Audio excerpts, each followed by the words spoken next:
pals that want to buy it. Most of them are old and dignified. Social register types, you know what I mean? They can't be trotting down to Times Square to pick out the merchandise. They gotta have some kind of middleman. And that's where old Daniel comes in, you know what I mean? Hey, I'm walking here! I'm walking here! Up yours, you son of a bitch! You don't talk to me that way! Get out of here! Don't worry about that. Actually, that ain't a bad way to pick up insurance, you know.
Hello, can you hear me?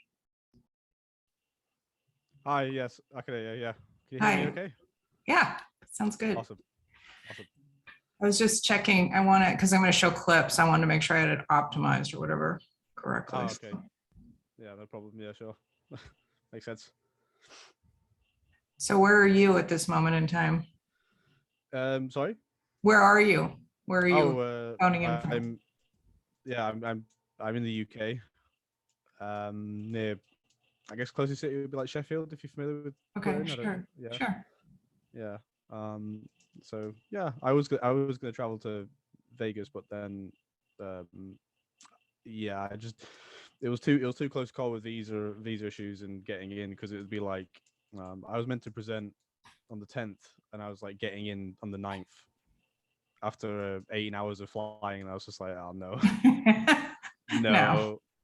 No, because Yeah. I didn't want to go, because it was like the US were letting European citizens and UK citizens in from the 8th, but I didn't want to go on the 8th. I wanted to give it like a day. Yeah, yeah. To make sure like I don't get stopped at the border or something silly, because it's a faff to get into the United States anyway. Never mind with all the COVID stuff going on. Right, right. So yeah. I got switched onto this.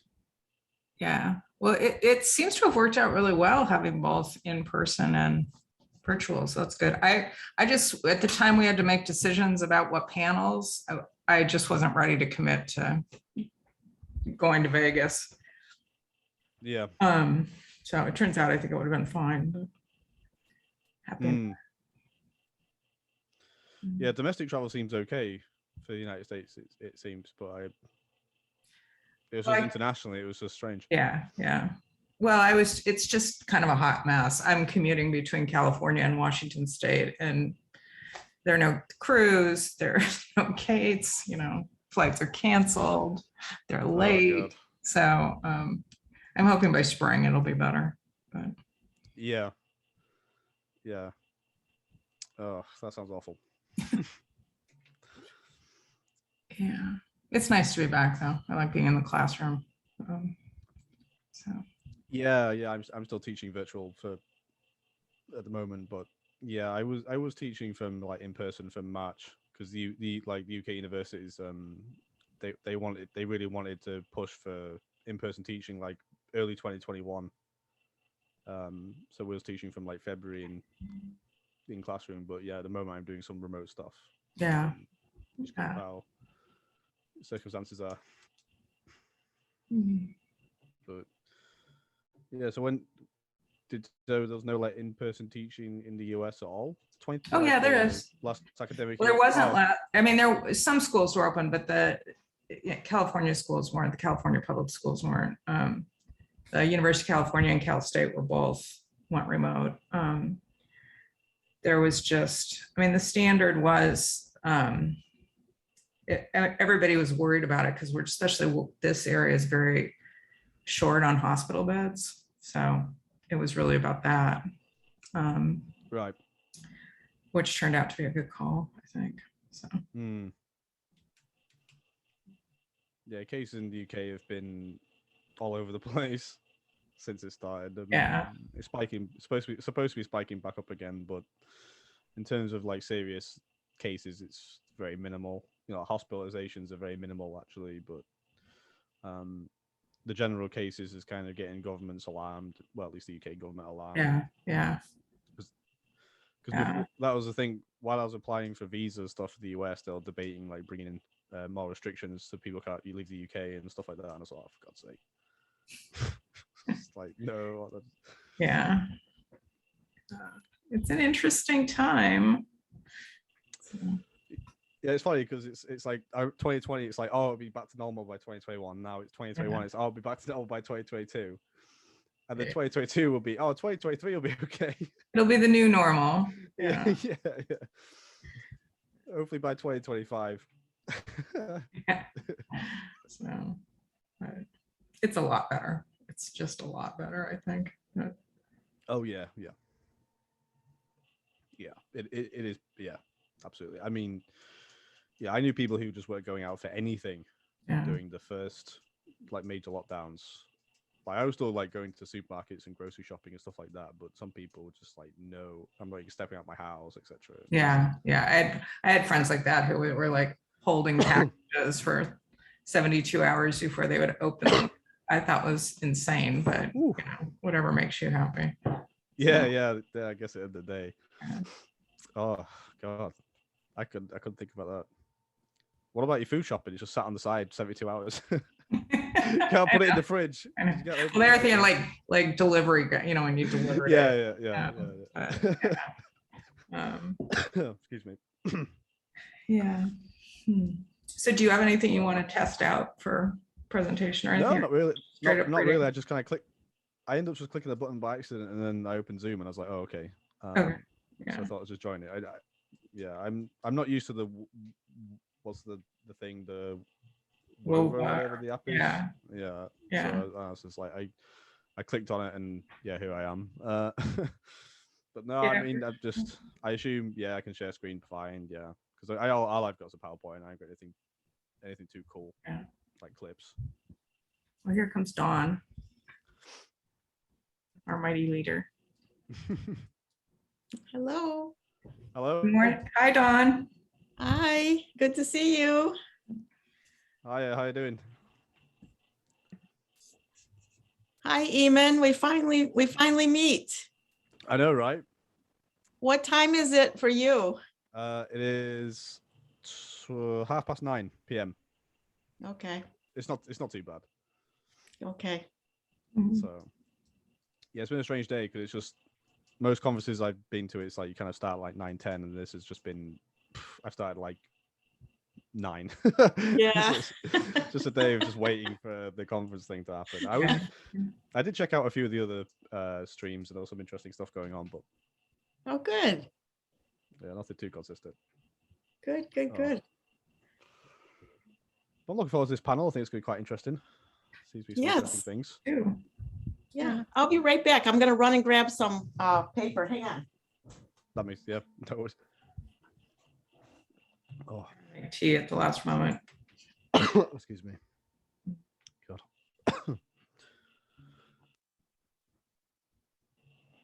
So did you have the full sound set up before COVID, or was that a? No, I basically had it. Well, I had like a headset and microphone because I game a lot, but then it was like the audio sounded weird when I was listening to stuff on playback. So I just bought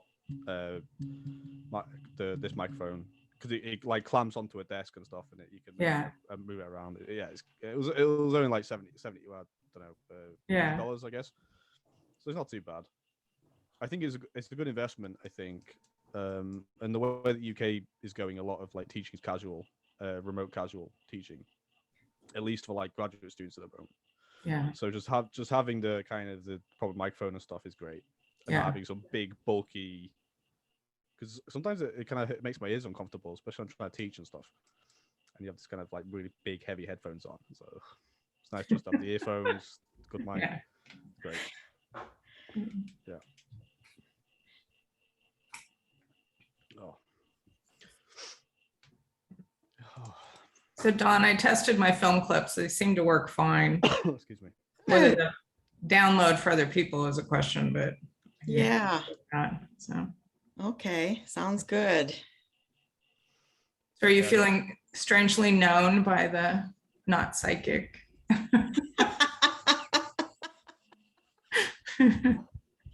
Yes. Yeah. Yeah. I have to imagine academics are his least favorite audience. I don't know. Well, actually, maybe the people who want to believe too much are probably pretty scary. Yeah. I'm gonna go make tea. Sounds good. Get comfy.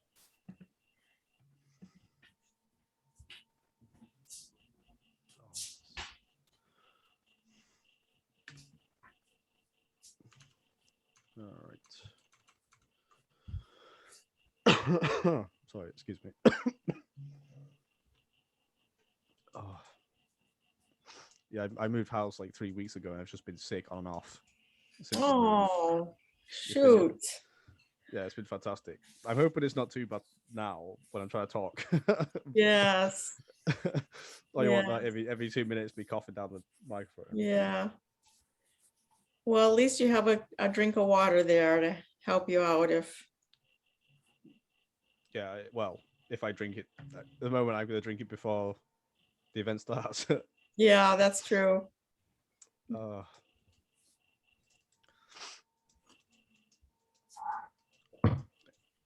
Anyone actually been to the cinema since COVID lockdown stuff?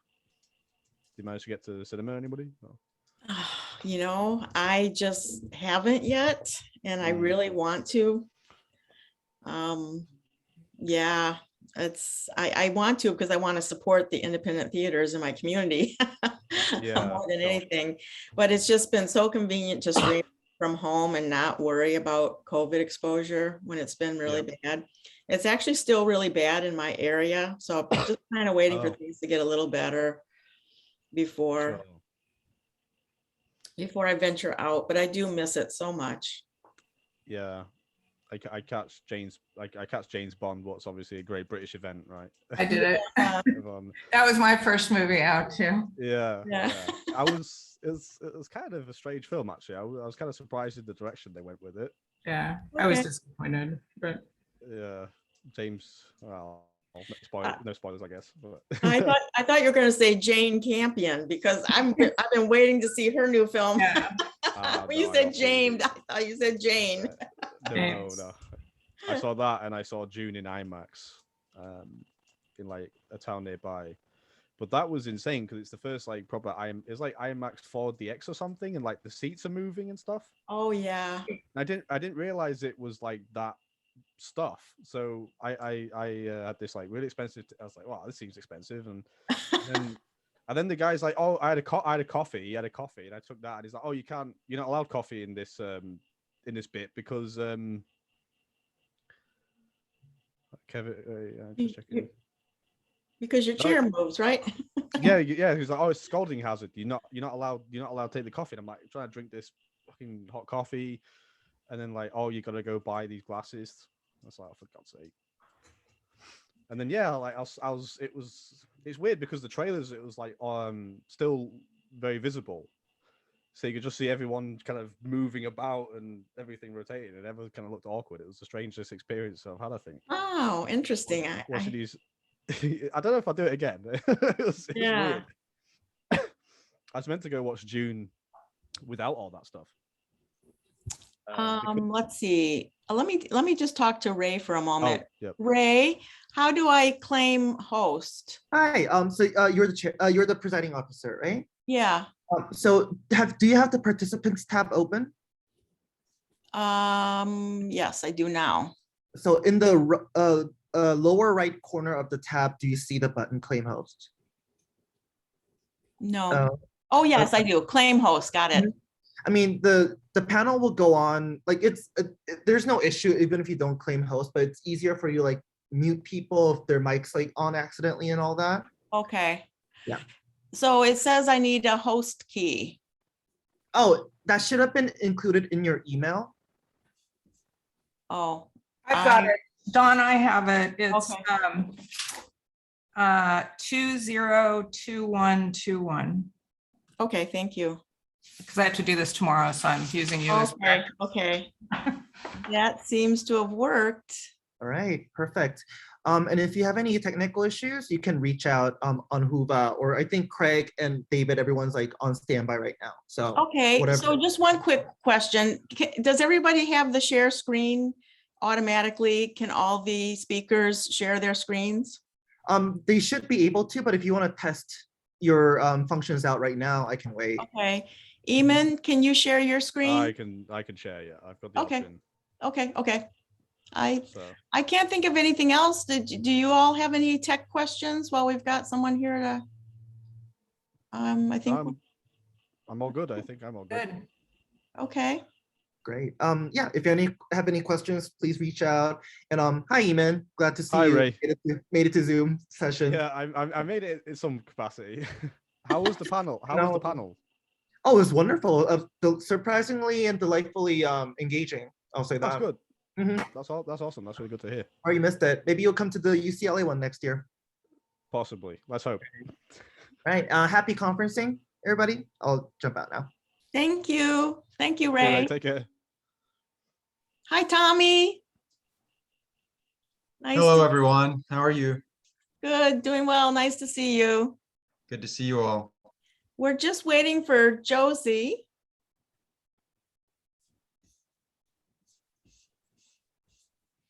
Hopefully she'll be on soon. Hopefully we'll get some attendees coming in. I know a lot of people are usually last minute, so.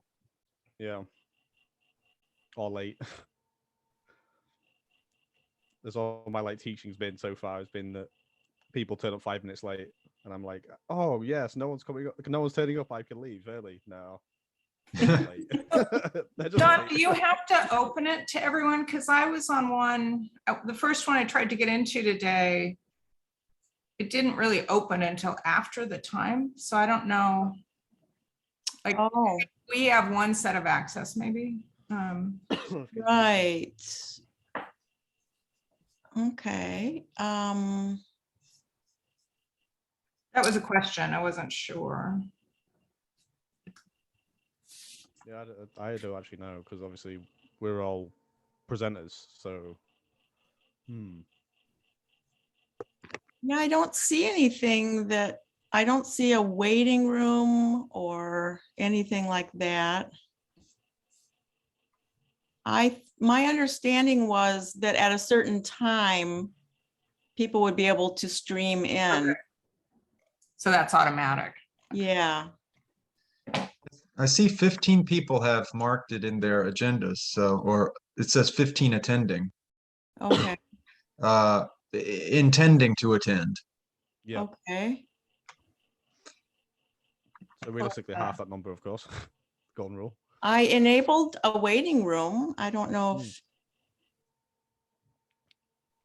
Was the other Oh, presentation going? it says on the agenda, stream is live in 1 minute. Okay, Oh. good. All the panels. Okay. Cool. Okay.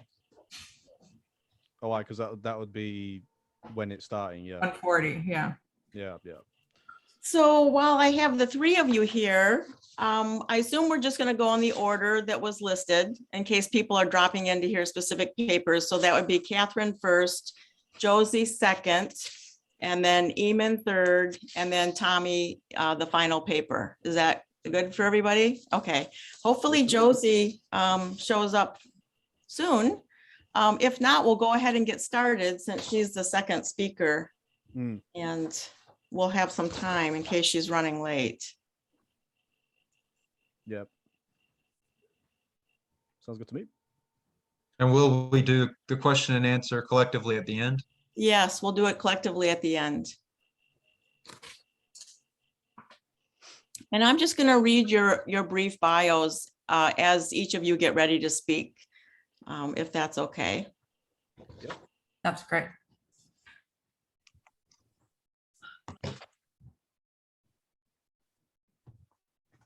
Excuse me.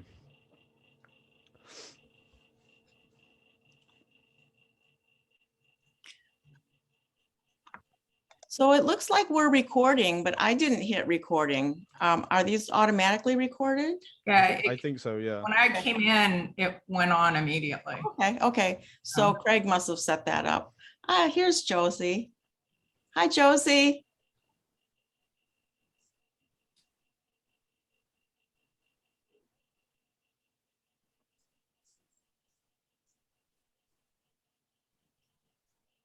Josie, you are still muted. If you're talking to us, we can't hear you yet. Hello. See, there you go. Hi there. We still can't hear you. Can see you, but not hear. We can see you.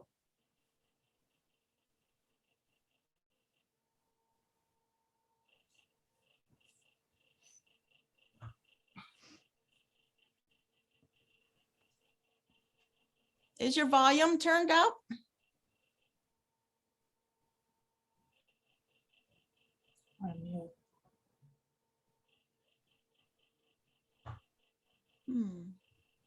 Sometimes you have to select a different microphone. There's a little up arrow beside the microphone, and if you click that, you should see a submenu that says select a microphone.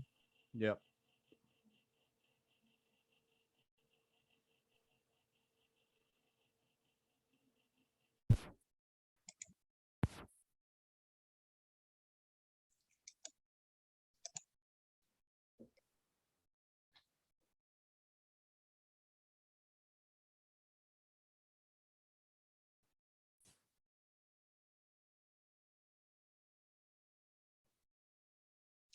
Yeah, we still can't hear you.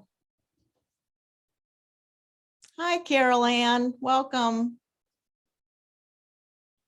Hello. Hi.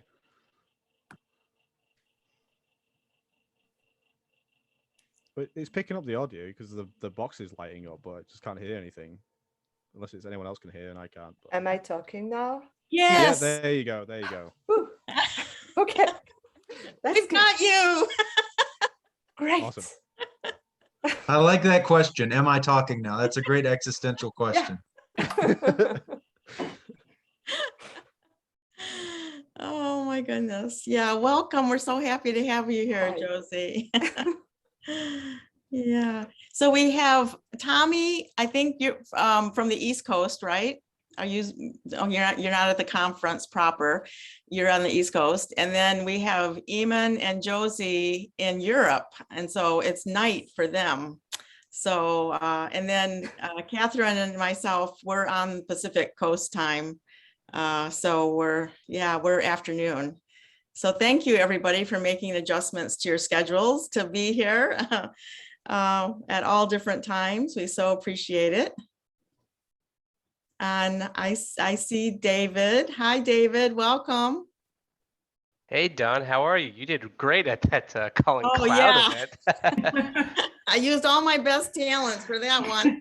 You killed it. It was great. Sorry to interrupt, but everything's going well here. I'm just checking in, seeing how everything's going. Okay. Technically, you guys are good? Well, we just want to make sure we weren't supposed to admit people. People just can stream in, right? Because we saw 15 attendees had signed up and we've got one individual here. So we just want to make sure we weren't holding something up. But I think that. No, you guys are good to go. Everything's open. Okay. You're free. Okay. But yeah, message me if you guys have any trouble with sharing screen or video or anything, okay? Okay, sounds good. Thanks for dropping in. Of course, have a great panel. Yeah, thank you. I think we'll go ahead and get started in the interest of time. and we may have some folks trickle in.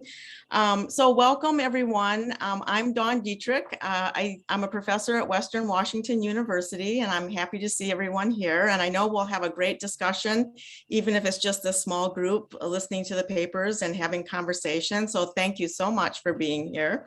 I wanted to introduce our first speaker, who is Catherine Kenney. And Catherine teaches American film and literature at the University of California, Riverside. This paper is from her book in progress, The Shock of Freedom, Movie Acting in the 1960s. Her most recent articles are Facing the Camera, Black Actors and Direct Address in the Journal of Cinema and Media Studies, and Improvisation, Beat Film in the Journal of Beat Studies, and The Efficacy of Acting in the collection William Greaves' Filmmaking as Mission, edited by Scott McDonald and Jacqueline Najuma Stewart for Columbia University Press. Thank you, Catherine. It's all yours. Thanks, Dawn. Okay, I'm going to share my screen. Okay. Sorry, I'm trying to get to the play button. Okay, so let me begin with the much beloved and much imitated moment from Midnight Cowboy, which was released in 1969, in which petty conman Ratso Rizzo, played by Dustin Hoffman, and neophyte hustler Joe Buck, played by John Voight, first walk New York streets together. Look, with these gals that want to buy it, most of them are old and dignified. Social register types, you know what I mean? They can't be trotting down to Times Square to pick out the merchandise. They gotta have some kind of middleman. And that's where old Daniel comes in, you know what I mean? Hey, I'm walking here! I'm walking here! Up yours, you son of a bitch! You don't talk me that way! Get out of here! Don't worry about that. Actually, that ain't a bad way to pick up insurance, you know. And here is Hoffman's description many years later of how this moment came to be. So we get to the corner and he wants it to turn green at a certain point so we can keep the dialogue going.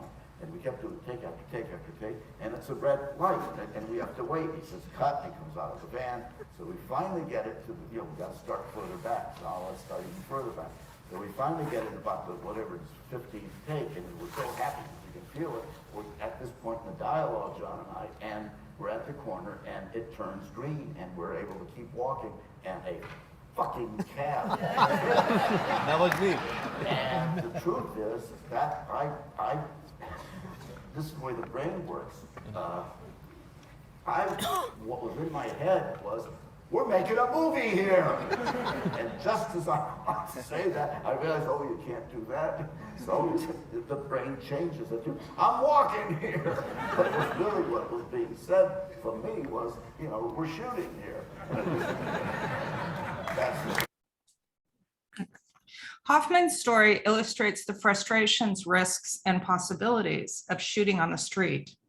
It is also one of the best known stories of how an actor works, offering insight into the quick, intuitive, fully imagined responsiveness required to maintain character and the fictive situation. Midnight Cowboy is very much an actor's film. Director John Schlesinger did 2 weeks of table readings with his cast, encouraging Hoffman and Voight to improvise. These readings were recorded by screenwriter Waldo Salt, who did nightly script revisions based on those improvisations.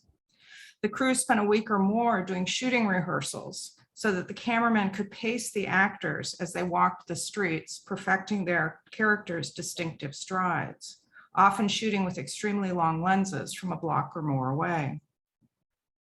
In classic narrative cinema, acting has been understood as an aspect of mise en scène, one of the many elements, including lighting, camera movement, set design, costume, makeup, etc., that is placed within the camera's frame. In film scholarship, the term mise en scène refers to the integration of these various elements into an expressive design that can be attributed to many factors, to narrative coherence, classical production practices, the director's vision, the rhetoric of the shot, or the semiotics of the surface. In the late 1960s, The controlled staging of the studio era gave way to a fluid and often unsettled mise-en-scène attuned to the dynamism of city streets.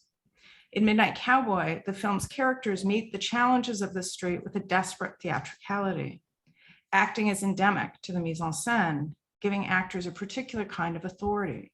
Indeed, acting forms the locus around which mise-en-scène coheres. Midnight Cowboy begins with a mise-en-scène in need of organization, and this slide is the opening shot of the film. A blank white screen and canned Western soundtrack of horses, whoops, and gunshots holds for a few seconds before the camera pulls back to reveal a drive-in movie screen in broad daylight, windswept and silent, except for the metal squeak of a small child in a cowboy hat riding a metal playground horse. The shot lingers as we hear an energetic, if amateur rendition, of Get Along Little Doggy, which introduces the character Joe Buck. We cut to a shower, the camera focused on his feet, tapping a beat. Immediately, Buck drops the soap, a rude joke that, as he bends down to pick it up, entitles the camera to survey the full length of Jon Voight's impressively muscled profile: legs, hip, torso, and arms.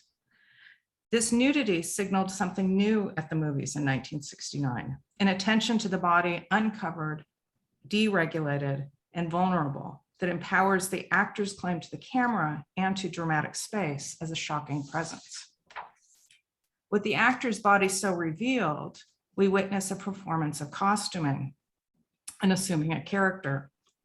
We see Joe put on his new identity as big city hustler, shots intercut with images of diner employees demanding through direct address the presence of that Joe Buck, the dishwasher, as Joe transforms himself through costuming. The camera has assumed Buck's subjective perspective, and then Joe speaks to the mirror, a role taken up by the camera. Acknowledging the camera has long been theorized as a point of slippage between actor and character, but here it actually solidifies the performance of character. The camera is of the world of the film, its presence conjured by the character's imagination. The subjective camera work of this interior scene is not at all in tension with the heightened realism of shooting on the street. Rather, they work together to intensify the inescapable presence of the movies in the world of Joe Buck and Ratso Rizzo. As a street hustler, Buck works the rows of Times Square movie theaters. He also sleeps in them. The door of the movie theater opens immediately and precariously to the street. It is the coherence of character rather than that of mise-en-scène that centers the film. To return to the cab scene, Hoffman does not break character. In fact, he reveals something completely new about Ratso, offering a singular moment of rage. In Midnight Cowboy, the actor's job is to pick up the pieces of a broken world by embodying what it takes to survive. The street is the vernacular name for that brokenness. Ratso, as his name suggests, is more of the street than on the street. As Adrian Martin notes, the placement of bodies in space grounds definitions of mise-en-scène. But in Midnight Cowboy, space and bodies share an essential vulnerability that makes it harder to accept that space precedes bodies. The hierarchies of unity and element, given and added, become difficult to parse or sustain. The vulnerability of the streets is the vulnerability of the body, not only the fictive body of the character, but of the actor's body as well. In an earlier interview, Hoffman told his famous story more simply. The cab was, quote, really trying to kill us, unquote. True or not, the story resonates because the actors in Midnight Cowboy, not only the characters, feel at risk, even though, and perhaps because, they never break character. Hoffman and Voight go places in this film that no one had ever gone in a prestige studio production. I've been thinking a lot about such spatial metaphors, going places, going further, going deeper, that are so often applied to acting, but also obviously to sex. The world of street hustlers and petty thieves is an embodied space, a space of illicit sex and casual violence, signifying a range of experience and affect that had been forbidden by the conventions of classic Hollywood. Filthy socks and bloody bathrooms, falling down the stairs and going down in a movie theater, dropping your pants around your ankles and wetting yourself on a bus. Going there, not just doing that, forcing recognition of imagining the way to embody those circumstances characterizes the film. There is no evident alternative to the street in Midnight Cowboy. There is no solution to Joe and Ratso's circumstances. Florida is a mass-mediated fantasy, and like New York, a disappointing conclusion to another long bus ride. The circumstances of the street are given, and so Joe and Ratso, as much as Voight and Hoffman, must act. Like the revolving door through which Joe Buck is tossed at one point, every step inside returns them back out on the street, rejected, failed, cold, and hungry. Even the psychedelic Warhol-esque scene that Joe enjoys so much ends with Ratso's horrifying fall down the stairs, the pathos of leaving him on the curb, and impotence. The boundary between inside and outside feels less like walls or roof than a membrane, tactile and sentient.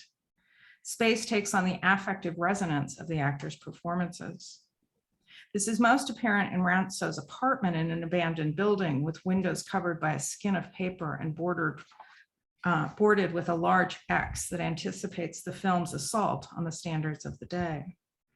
Here forms the queer sociality of care, which is dramatized in Joe and Ratso's last attempt to get a break, the stairway from the street to an unlikely heaven.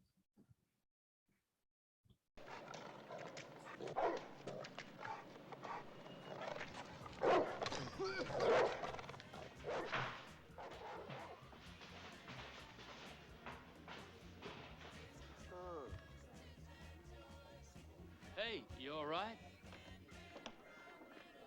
You okay? Hell, damn, he's sweating all over the damn place. Come here.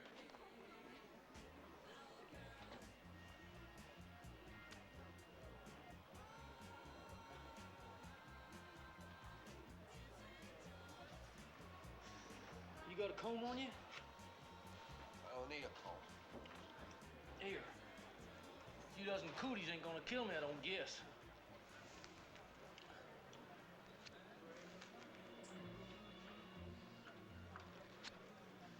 Okay? Yeah. I look okay? Yeah. Okay, come on. Come on.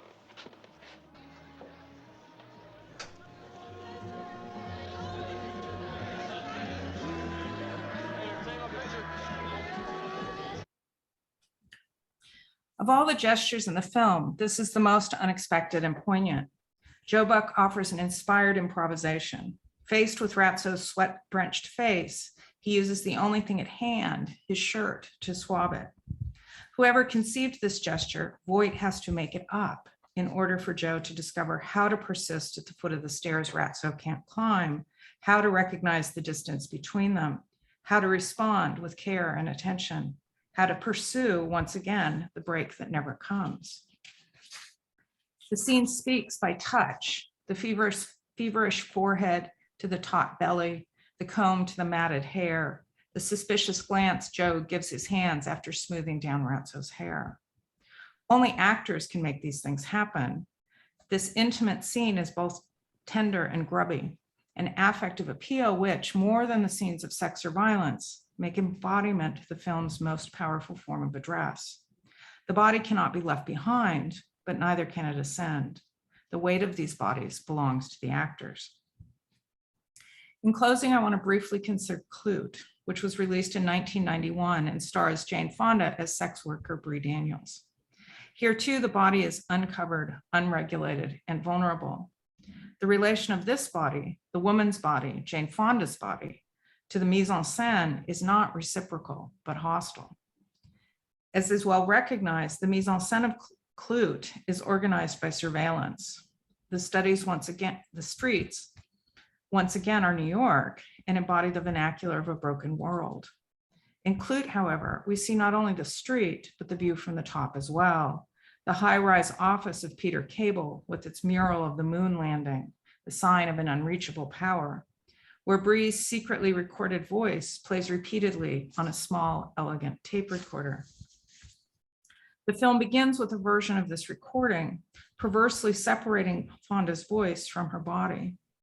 The loss associated with the appropriation of her voice is made up in a sense by a long sequence early in the film in which Fonda is on screen alone. The sequence begins with an extreme long shot of Bree walking down the street, hesitantly entering her building, pausing at each corner, and then once the apartment door is locked, she is simply at home and evidently content for some 4 minutes of screen time. The duration of the scene is remarkable. In narrative terms, it establishes an ordinary state of comfort that is interrupted by the terror when the phone rings and no one is there. Ordinary life resumes immediately, however, in the morning, as we see Bree make breakfast and feed her cat. As a moment of acting, those minutes alone are crucial. In Fonda's performance, it is not fear, but Bree's resistance to it that shapes the film. Acting is literally Bree's only way out, as the alternative career to prostitution, but also the only weapon she has in the final confrontation with Cable. The performance of a resistant female vulnerability is more difficult to discover than the tender, grubby queer care of Midnight Cowboy. Overplotted and overinscribed, the woman's body must be reclaimed in solitary existence before there is room to act. Thank you. Thank you so much. That was wonderful. I can't wait to ask questions and talk at the end. I'd like to introduce Josie next. Josie is a PhD candidate in French studies at Western University in Ontario, and she's writing a dissertation on the French reception of American cultural myths with a focus on the films of Gus Van Sant. So it's all yours, Josie. Yay. This is going to be a bit drier because I don't have really a presentation, and usually I'm doing this in French. So I haven't been in the US for a very long time, and I haven't been speaking English for a long time also. So we will bear with you and take all the time you need. Thank you so much. So I want to talk about the kind of the link between the adolescent of Gus Van Sant and what the French have made of it in the past few years. So not only Gus Van Sant, but like the postmodern adolescent of the like post 9/11 adolescent. So American adolescence was always rebellious, with heroes that are not necessarily teenagers, but always rebellious figures that embody an idea of freedom against an established order or an idea of a counterculture. And they are on the road, on the move. They have transitional objects like cars and skateboards and something like that. So in the 50s, mostly, and the 60s, teenagers became a social cultural category and a commercial force, and Hollywood created movies for this specific market. So movies were dealing with their drama. They were set in high schools, and they invented a codified like set of rules, like a society with cliques and events like dances and football games, and the quest of one main character was to become popular or get the girl or get the car or get into some kind of party or something like that. So there is always something that they have to fight as a rite of passage from childhood to adulthood. So there is the idea of a paradox between the need to disobey something and the need to belong. And that's typical of adolescence. And of course, a teenage audience would conform with a rebel figure. So it all starts in 55 with a movie that's called Rebel Without a Cause, that you know. And it's the movie that set what Yaus would call the horizon of expectation for movies about teenagers. So basically buying a movie ticket being buying an experience. So it's based on an expectation. It's not based on something that you can like know beforehand. So your choice as a spectator relies on criteria such as the genre, the director, the actor, a studio, like is it going to be an expensive production or an author movie or something like that. So at that point, Gilles Marion, who is a sociologist that worked on the release of Rebel and what happened before and after, would say that the fact that James Dean died in a car crash and the way it was publicized by the studio led to the success of the movie. So the idea is that there was a kind of a Mandela effect. So a lot of people believe still today that the actor died in a car race similar to the one in the movie, or that he dies in the movie, which he doesn't. I'm sorry if you didn't see it. And and also that you've heard the quote like live fast, die young, and leave a good looking corpse. Like a lot of people believe that this is from the movie. It's not. It's from another movie that came 6 years before, and it's not at all about James Dean. So that's that. So if we use Christian Metz's 4 stages of the genre, then Rebel starts the experimental phase of the teen movie. It's set in a high school. The main character is an angsty kid. He's a loner. He falls for a girl. The popular kids don't like him. There's like a fight, car race. And then in the end, he gets to win the girl and introduce the girl to his father. So that's the rite of passage that will make him an adult. So that's the experimental phase that went on in like the mid 50s to the 70s. Then you have second phase, which is the classical phase in the 80s and 90s with John Hughes and Ferris Bueller and Clueless and you name them. And then a parody phase in the 90s with Greg Araki's Teenage Apocalypse trilogy, or like the things like Not Another Teen movies, or even mainstream movies that like Never Been Kissed or Mean Girls, that addressed audiences that knew about the codes. The audience was aware of the codes. And then finally, what we want to talk about here, the deconstruction phase, the 4th stage, which started with Coppola's Rumblefish in 83 and went on with Larry Clark and Gus Van Sant in the early 2000s. So I have to talk a little bit about Rumblefish because even if it's older than what we want to talk about, it's something that Coppola did at the same time as Outsiders. And he did it, he says, to not go crazy because Outsiders was such a formal movie, such something that embraced the mythological of the adolescence in the 60s, so his adolescence, and with class struggle and things like that. And that's not what he wanted to do. He wanted to do a black and white movie. He wanted to do something a little bit more experimental. He wanted to talk about brothers. So that's what he did. And he did it for his brother, with his daughter in the movie and his nephew also in the movie. So he did something a little bit more personal. And he asked some of the cast and crew to stay on location.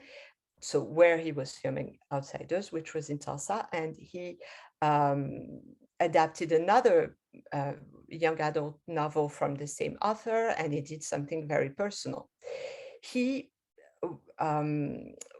What we can say is that the deconstruction of the myth comes from a baby boomer. It's interesting. He was the target audience of Rebel, and the dad in the movie, the father, who is alcoholic and very dysfunctional, is played by Dennis Hopper, who was one of the rebels in Nicholas Ray's movie in the 50s. So there is this idea that this generation, the new Hollywood, starts deconstructing the movie that set the rules.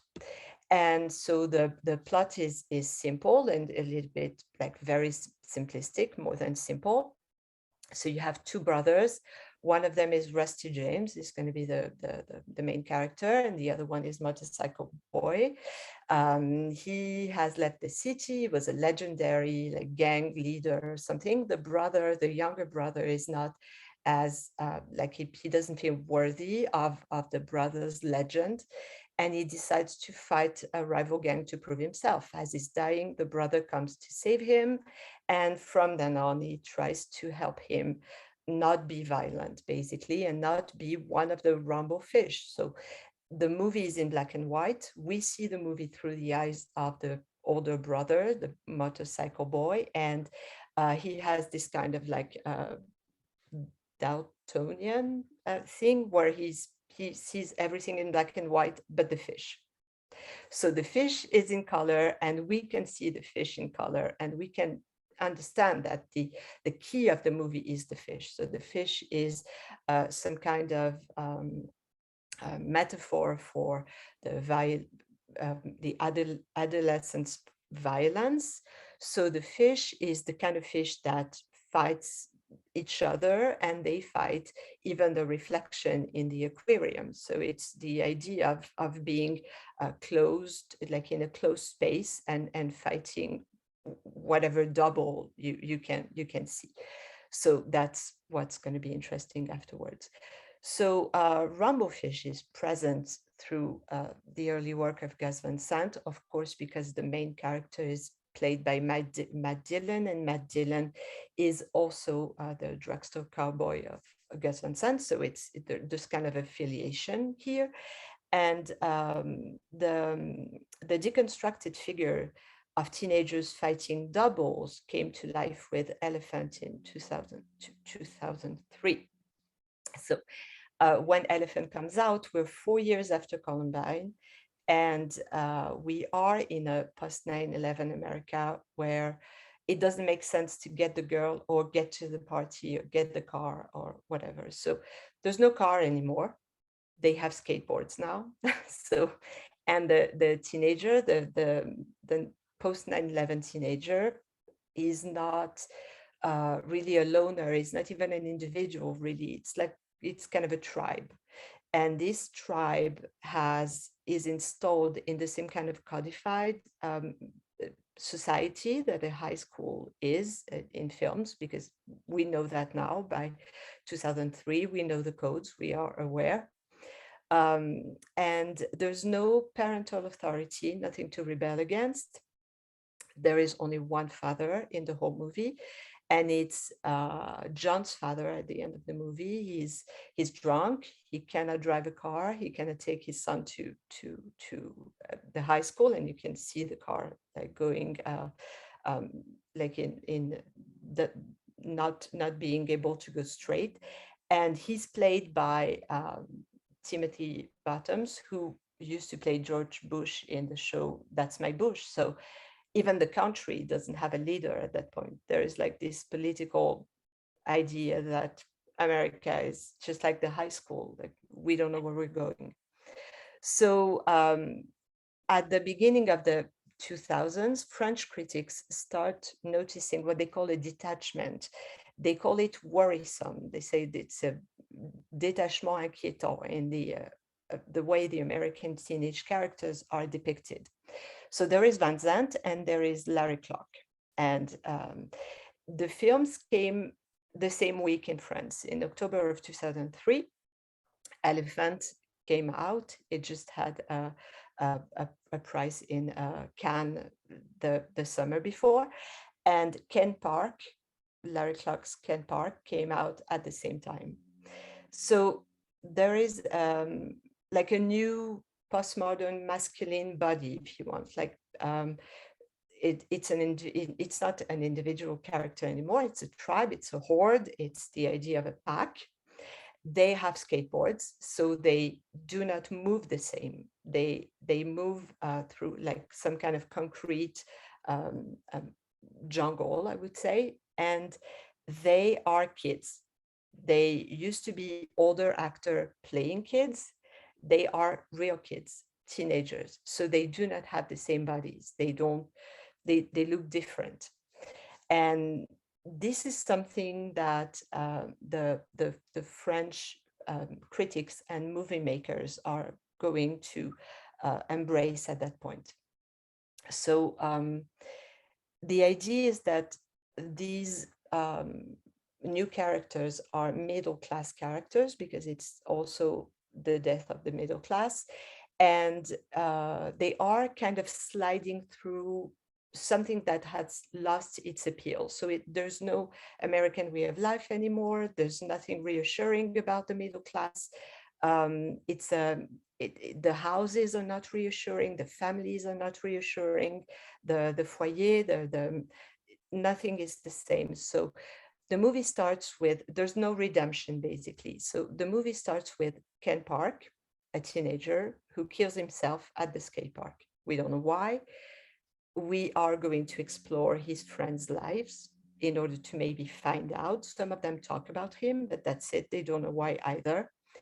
And we discover some kind of common point between all of them. It's an extreme violence, either physical or psychological, and a perverted sexuality. So one of the kids is sleeping with his girlfriend's mother. Another one is marrying his father because she looks like her dead mother. I mean, it's a really disturbing movie, really, if you haven't seen it. And at the end of the movie, while we have circled all of their lives and not found anything looking like some kind of positive thing, we understand why he killed himself, because somebody says it. His girlfriend has just told him she was pregnant. So as absurd as that, he just refuses the kind of fatherhood. The adults are predators, so he doesn't want to become one of them.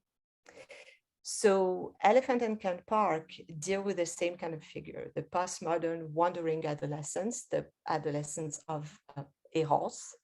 But Van Zandt's gaze is like kinder, Clark's is crude.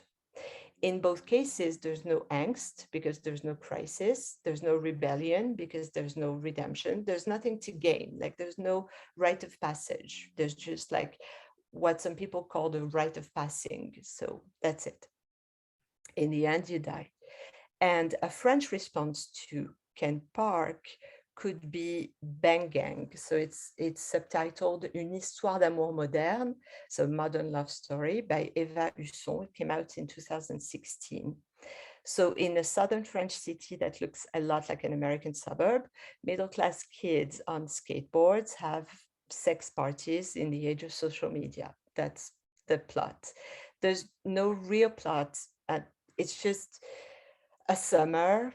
They go through, it's a group of kids, they go through a game of truth or dare, and it ends up on Facebook, basically. That's how it is. And the director explains that what she's trying to do is that she's trying to talk about a postmodern generation that will have to learn to build their intimacy while being overexposed. So what she's trying to do is to do it in a modern way. That's why she says modern love story. She's trying to make sense of the chaos that like the modernists did after the war. So Bang Gang, also, it's not like it's the Bees before, it's because it sounds like Big Bang, because it's the start of something else. And they have this kind of like solar presence, this like a useful energy. They're not Larry Clark's kids. They're Van Zandtian in a way, like the camera follows them in a really like kind way. It's not voyeuristic. It's not crude. It's not like, it's not overly erotic. it's not something that will keep you uneasy, if you want. So she, the subject, I mean, maybe it comes from the fact that she's a woman, but the subjects are not trapped in kind of a nihilistic reality. They're less concerned with the sexual acts than what is going to be made of the images that are shot. And one last point that would also come from the same thing is Bonello's Nocturama. So it also came out in 2016, but it was written in 2010. So during the Paris attacks in 2015, exactly 6 years ago tonight, the film was in post-production. It was pushed a few months and the title was changed to Nocturama, like Glamorama, Baptiste and Alice. It used to be Paris est une fête, which is the French title of Hemingway's A Movable Feast. And he didn't keep it because all of the journalists were using that title after the attacks, and he just didn't want to be like linked to that. He wanted to distance himself to the events. So the idea of the movie, he could have called it Elephant. There's two elephants. Not a lot of people know that, but there's one elephant that was shot in 1989 for the BBC by Alan Clark, and it's talking about the situation in Ireland. It's not a short movie, but it's like a moyen métrage. And then Gus Van Sant took the same title when he wanted to talk about the Columbine and talk about like the situation in America post 9/11.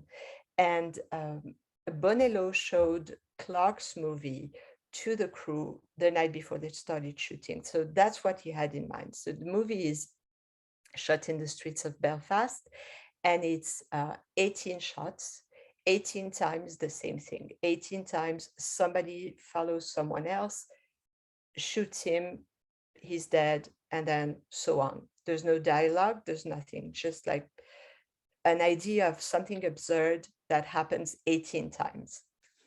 And then Bonello's film is in two parts. So the first part is like one morning in Paris, a group of anarchists is blowing up monuments. And then the second part, at night, they lock themselves in the Samaritan in a department store.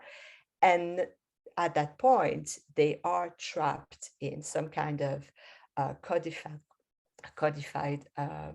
place, like the kids in Elephant. And at that point, the night goes on and they have a party, they play video games, they listen to music, they interact, they do their things.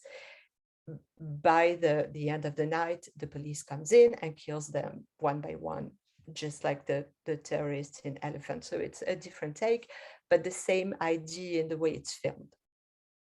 I'm going to have you wrap up fairly. Sorry. Yes, it's like, thank yes, you. it's almost done. So the idea is like there is one shot that's interesting. One of the kids, the young people, finds himself in front of the mannequin, and the mannequin is wearing the same T-shirt as him, and he's understanding at that point that he's not fighting the establishment, he's fighting himself. He's what he was fighting from the beginning. So I will end up by saying that the whole idea of why is it easier to use the postmodern teenager rather than the teenager from the 50s, it's because it's a lot easier to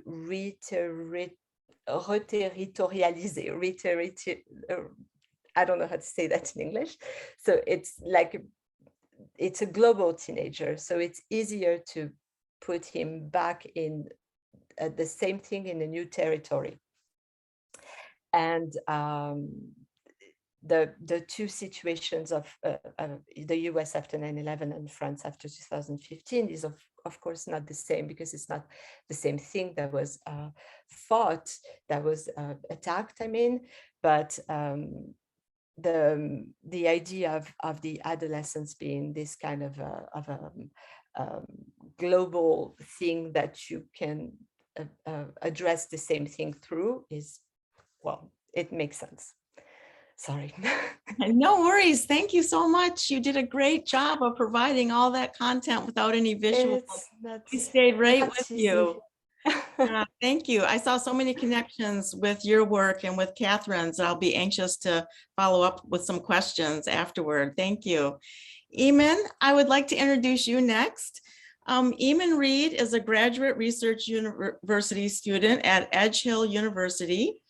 Eamon's research is concerned with the intersections between transmedia studies, political theory, philosophical realism, speculative fiction, and aesthetics. His doctoral research engages with these interests by critically investigating the representation of the political with the Mass Effect space opera multimedia franchise. Cool. All yours.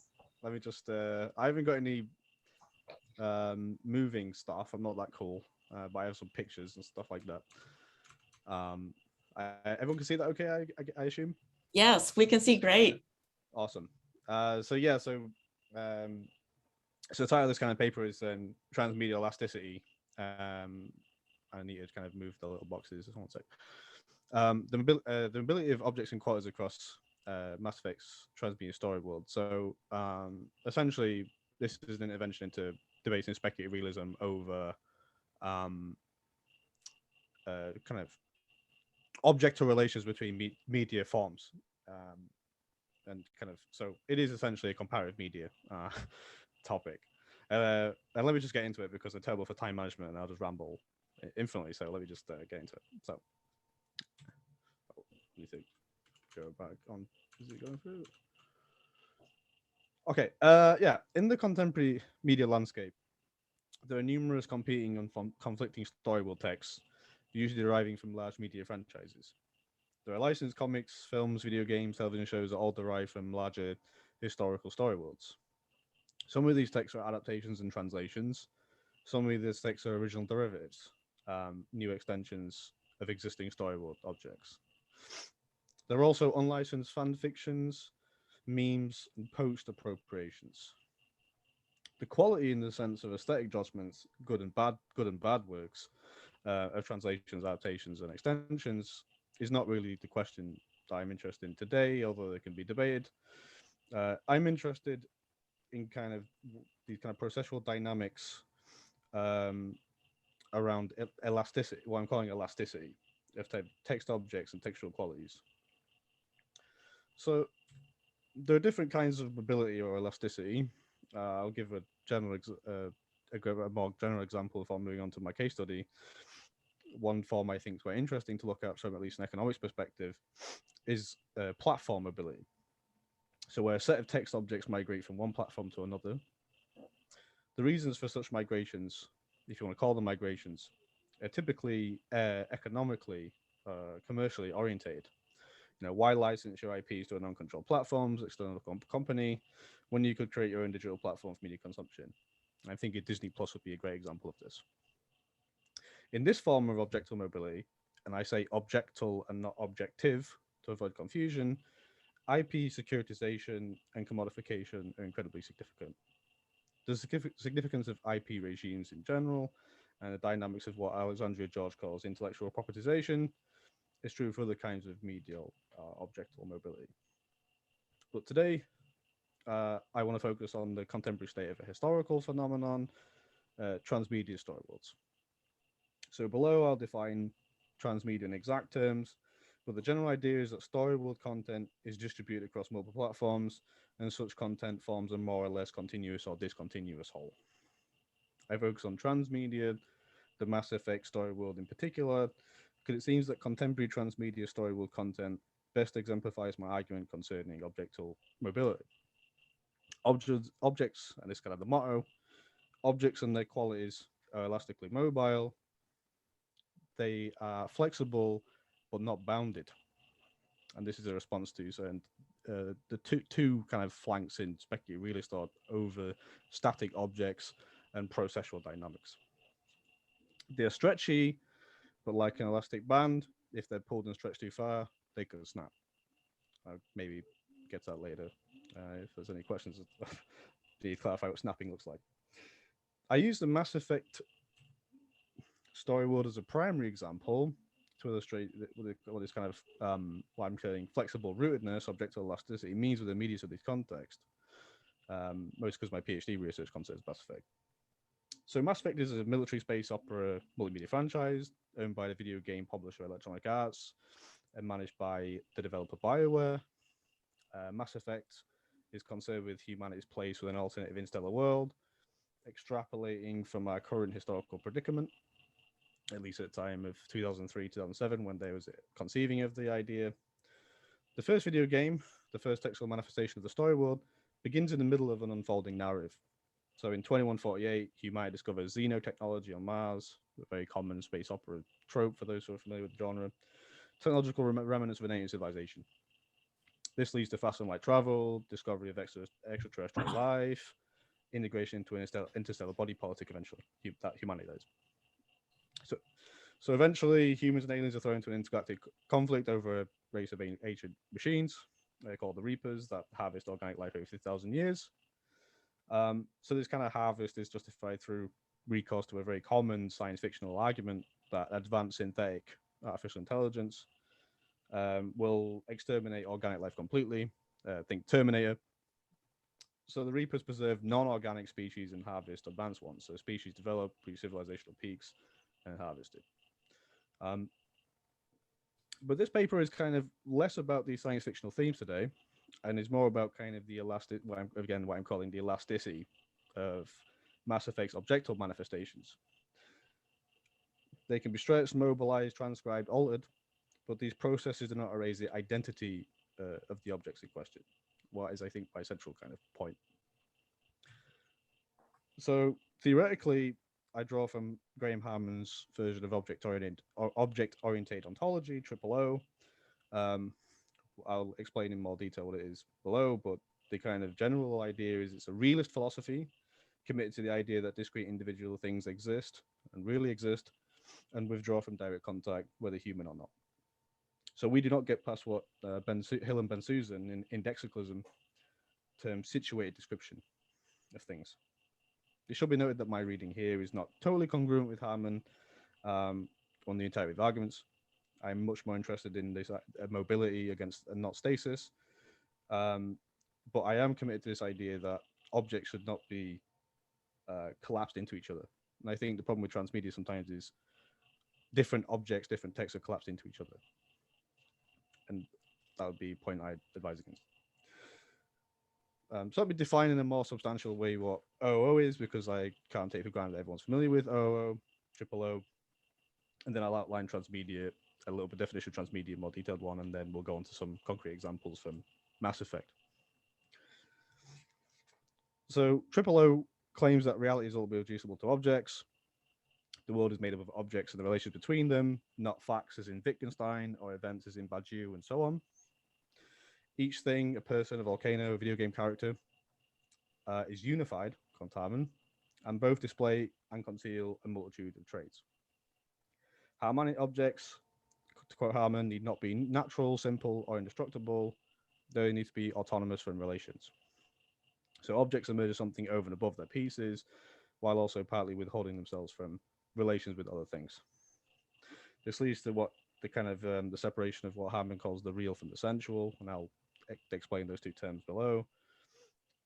As Harman claims in immaterialism, we must distinguish between the autonomy of real objects and the dependence of sensual objects on whatever entity encounters them. So sensual objects are intentional in the phenomenological sense of intentionality, and they are localized in what Ben Susan would describe as an interiority. So through sensual contact, we encounter the accidental surface of things, and as Harman claims, sensual objects have a unified essential core surrounded by a surface of accidents. So my sensual object of an apple may be similar to someone else's sensual object of apple, but the accidents are different. So mine's green, yours might be red or blue. So real objects, on the other hand, are autonomous things that withdraw from contact entirely, for Harman. However, they emit what he calls sensual qualities into the sphere of presence. So let me foreshadow here, and my argument that by when Hardman talks about real objects and he says that they are able to withstand certain changes in the pieces, Hardman implies what I'm describing as elasticity, as we'll hopefully see below, if you agree with me or not. If I'm going too fast with these slides, please let me know. So there, as much as the central objects, he also outlines central real qualities. So central qualities, again, are the accidental surface features of as a central object, and such qualities are for Hardman tied to arrows that I alluded to. So, alludes a real apple that withdraws from presence. So real qualities are the qualities of an object that make it what it is. As to quote Hardman again from Quadruple Objects that I've been doing throughout here. A proton or a volcano must have a variety of distinct properties, but these remain just as withdrawn from us as the proton and volcano themselves. So this is why Hardman advocates an indirect approach to things. He talks about illusion and what he calls vicarious causation, what I don't have time to explain today, in the arts and the sciences. While each real object must be one real object to prevent interchangeability, so this is kind of very similar to Leibniz's ideas about monads, we cannot fully comprehend what an interiority really is. They are beyond us, so we can only have contact with the central, just to reiterate. He calls this kind of a quadruple object because he says there's 4 poles, as like having these 2 little diagrams taken from quadruple object. So these 4 poles make up what Hardman describes elsewhere on his book on Lovecraft, a weird realism, and he posits a weird essentialism. So that they are identity principles, but we could not fully know what they are. A weird realism indeed. So while Hardman sometimes describes his philosophy as a counter method, it can be utilized methodologically for the study of concretely existing things, like transmedia storyboards. Obviously.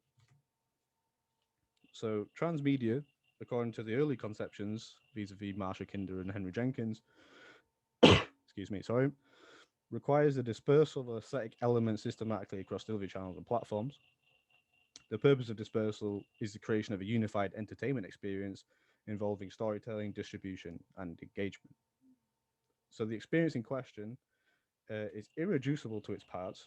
So one text cannot be reduced into another text, because the idea is that they ideally contribute something unique to the transmedia experience.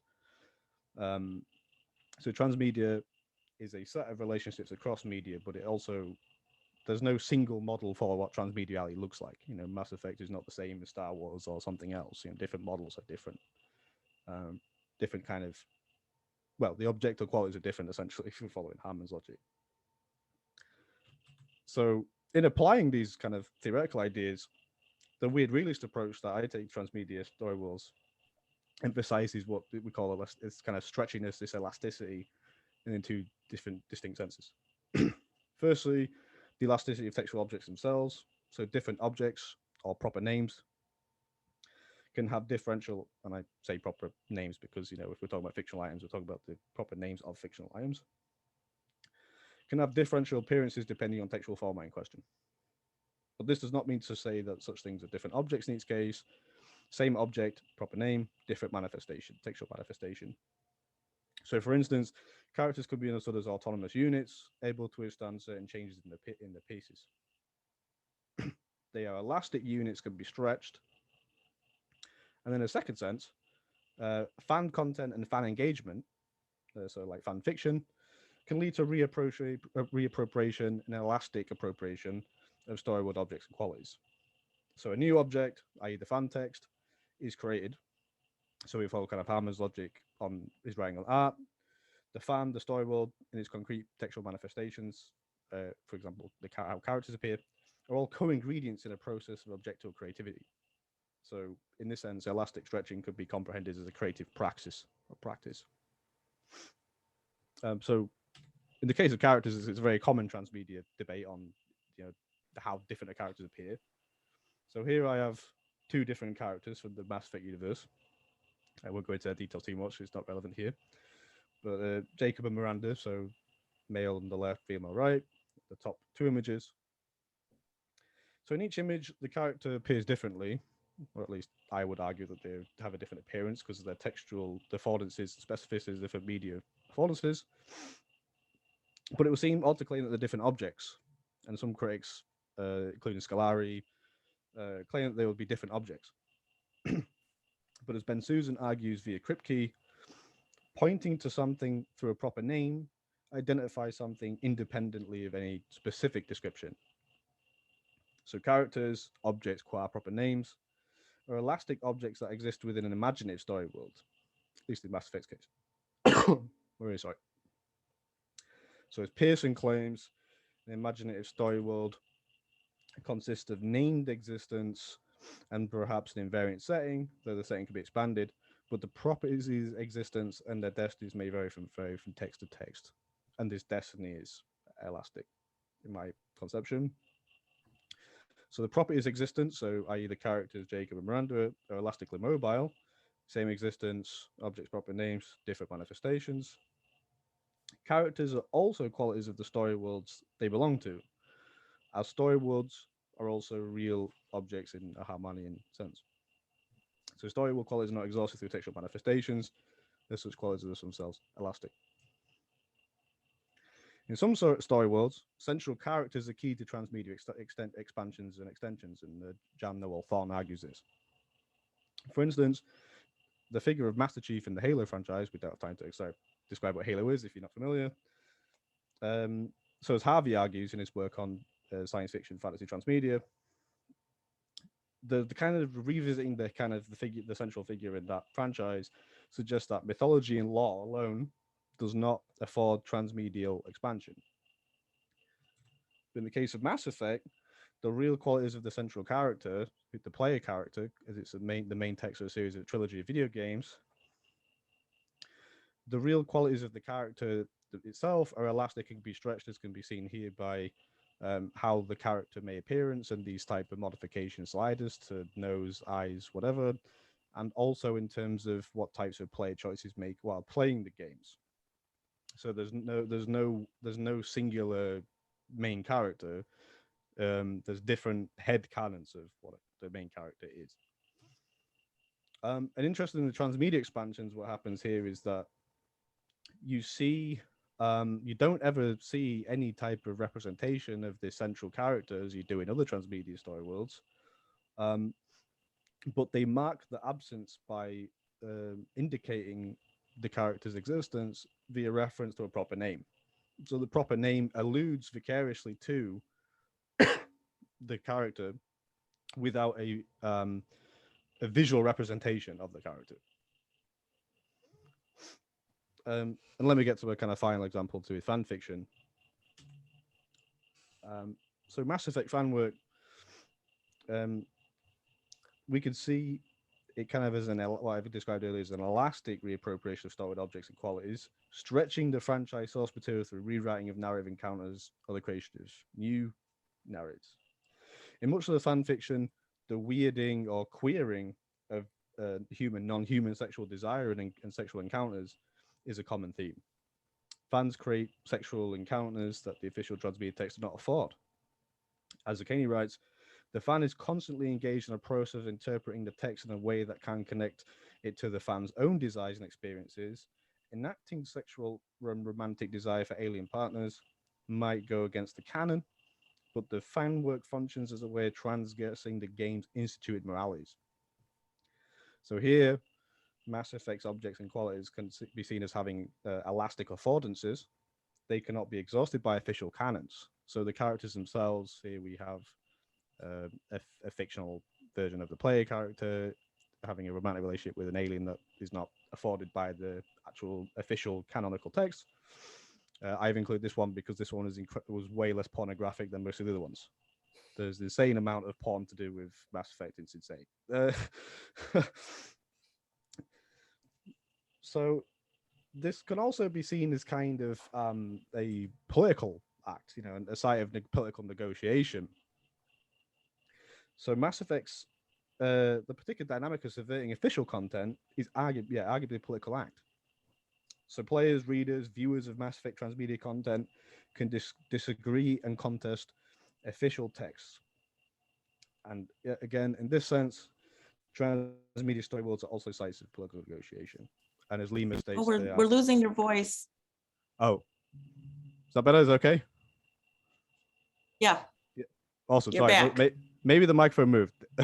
Sorry. That might be. Yeah. So I was just saying how subverting official content is kind of a site of political contestation. And Lima describes video games, but also transmedia stories by extension, as sites of what he calls political dissensus, following Jacques Rancière.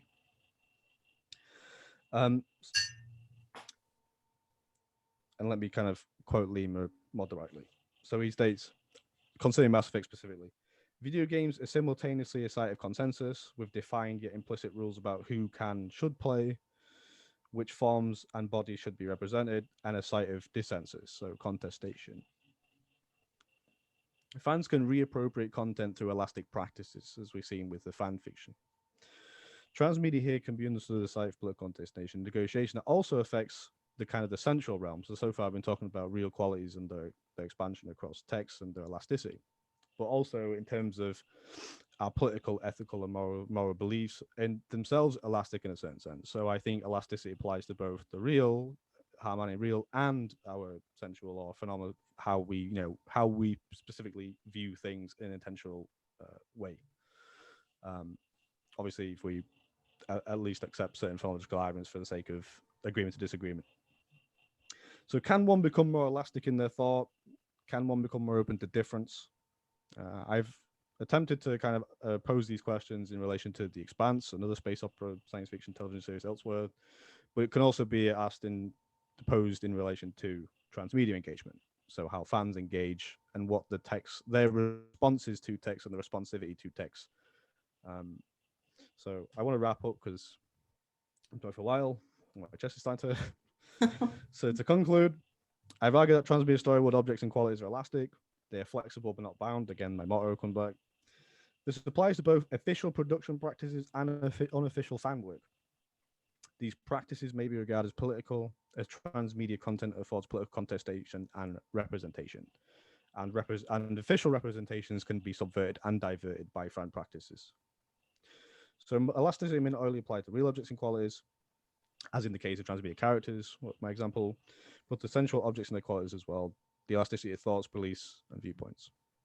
So accounting for object elasticity or mobility, I argue, is key for a weird realist approach to transmediality or comparative media. And that's all I've got. So thank you for listening. Thank you so much. That was so fascinating, Eamon. And if we have time, I do want to ask you about what constitutes snapping. So we'll come back to that. Yeah, because that. Thank you. Yeah. Thank you very much. Tommy, I'll introduce you next. Thomas Britt is a professor of film and video studies at George Mason University in Fairfax, Virginia, where he teaches ethics and is the head of the screenwriting concentration. He's received the university's Teaching Excellence Award. He also writes about film, television, and music for various publications. And he was the documentary filmmaker for Math Sciences Investigation, MSI, The Anatomy of Integers and Permutations, and his screenplays have been selected or awarded by more than 80 film festivals internationally. It's all yours, Tommy. Thank you. Fantastic papers, everybody. I will try to read this quickly. So this report includes the development of Prime Suspects, a multi-platform arts project with mathematics at the center. The final component, as the title here suggests, was a graphic novel. It was released in fall 2019. The graphic novel was called Prime Suspects. The activity leading up to the graphic novel was called Math Sciences Investigation, or MSI. So you'll hear me refer to both those throughout. As the documentarian for the project since 2009, I observed several arts and math activities that were interrelated, both in form and in content. This report is the product of those observations, a synthesis of some publications related to the project, and new interviews I conducted with the participants. This report explores the arts theory of medium specificity as a theory that interacts with and provides context for the math of the project.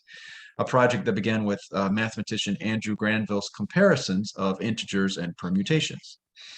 In the arts, medium specificity involves mining the materials and purposes of media in an attempt to stake out an exclusive domain for each art form. This process, which I'll detail shortly, is in some ways similar to a competition that exists within math itself. John Derbyshire, who wrote the book Unknown Quantity, says that one of the most famous quotations in 20th century math is Herman Weill's statement, quote, "In these days, the angel of topology and the devil of abstract algebra fight for the soul of each individual mathematical domain," end quote. So while it's not my place as a non-mathematician to explain everything that means, I will say that Weill's words might be understood to set up an opposition between concrete properties and constituents versus abstract properties and constituents. This is an opposition that fights for exclusivity within each mathematical domain.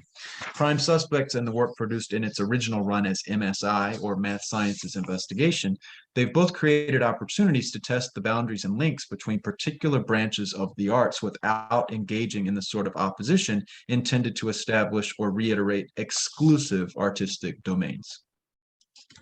Prime Suspects developed from Andrew Granville's desire to write a math paper forensically examining the similarities between the fine details of the structure of integers and permutations.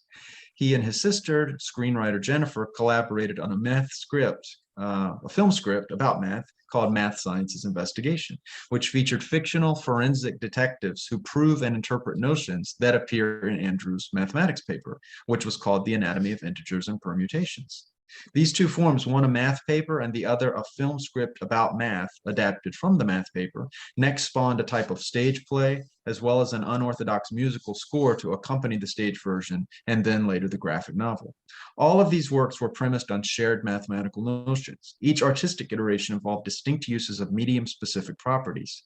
Before examining each of those strands in detail, it's important to note that the critical thinking activity of comparison is present within the mathematics content, within the artistic forms expressing that content, and within the theory of medium specificity, which I'll now summarize.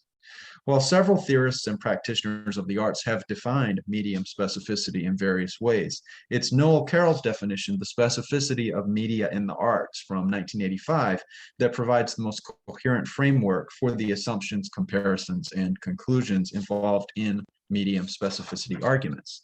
Carroll writes, "The idea, which I shall call the medium specificity thesis, is that each art form, in virtue of its medium, has its own exclusive domain of development. The thesis holds that each art form has its own domain of expression and exploration. It can be construed as saying that each art form should pursue those effects that in virtue of its medium alone, of all the arts, it can achieve. Or the thesis might be interpreted as claiming that each art form should pursue ends that, in virtue of its medium, it achieves most effectively or best of all those effects at its disposal." The distinctions that Carroll identifies are excellence and differentiation. In other words, what any single medium does best and most distinctly when compared with other forms. In Andrew Granville's original paper, there's a section called Anatomy, in which he summarizes the process of comparing the anatomies of two seemingly different organisms. To calibrate the sizes of these organisms, he reasons one needs to find some essential feature of them that allow one to better compare the two. He asks, what are the key constituents of each organism? And declares that each integer is a product of primes, and each permutation is a union of cycles, the basic and decomposable parts of a permutation. From there, he examines the question of how many constituent parts, followed by the layout, the largest and smallest parts, and so on, all of which involve territory that I would need far more education in to understand within an expository mathematics paper. Yet, as a person who studies the arts, I recognize similarities between Granville's comparison or examination and that which takes place within medium specificity claims as defined by Carroll. At this point, it's useful to reveal that although Carroll is the theorist that most coherently explains the thesis, he does not support the claims of the thesis he defines. Here's an additional quotation that characterizes his critical position. The impression that proponents of the medium specificity thesis impart is that one need only examine the physical structure of a medium, and the sort of effects the art form based in that medium should traffic in more or less jumps out at one. We could test this impression using the artistic form and medium of a movie script, which I'll reiterate was the earliest artistic product of the ongoing Prime Suspects project. What is the physical structure of the medium? There's paper, either a hard copy or a digital file. On that paper, within industry standard margins and other dimensions of formatting, there are scenes. Those scenes include settings, temporal descriptions, visual action, sounds, and characters that exist within these parameters, and they usually speak dialogue. All of those scene elements are communicated with words. The words are made of letters. Each letter conforms to 12-point Courier of fixed pitch font. As a professor of screenwriting, much of what I do is intended to teach students how to create original, meaningful storytelling while adhering to the rules of that physical structure. But as well as I know the rules and the structure, I'm not able to determine in advance the effects that naturally emerge from that physical structure. As evidence of the wide variety of possible effects, one could look for movies with a common subject matter, such as math, and see many distinct outcomes. No one would, for example, confuse crime thriller The Accountant with biographical drama Hidden Figures, yet both are movies from the same country, produced in the same year, that began with the same physical structure, a movie script, and both are about mathematics.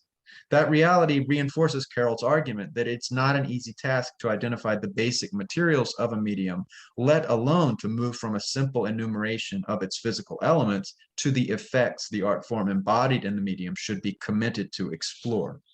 To state what might seem obvious, a mathematical proof and expository paper are distinct forms compared to movie scripts and stage plays. Andrew and screenwriter Jennifer Granville, in an article written with experimental stage designer Michael Spencer, distinguished the screenplay they wrote as an attempt to describe some mathematical research, as well as to illustrate the process of researching in mathematics in the context of a narrative told in a screenplay, adding the screenplay encompasses details usually considered far too technical for expository writing by explaining them through metaphor. So metaphor is central to these adaptations. Their identification of metaphor as a central purpose of the project has significant consequences for the way in which the project has continued to develop. Each new artistic form of the project from the screenplay onward involves new ways of directing a viewer or reader's attention between the abstract and the concrete, which is that eternal debate or opposition within math. One interesting observation to make here is that the key constituents of conceptual metaphor theory, which are a concrete source domain and an abstract target domain, are present in every version of MSI and prime suspects. What changes each time are the artistic and occasionally medium-specific techniques used to create connections between the target and the source. The script was modeled to some degree after highly accessible and broadly entertaining television shows like CSI, Crime Scene Investigation.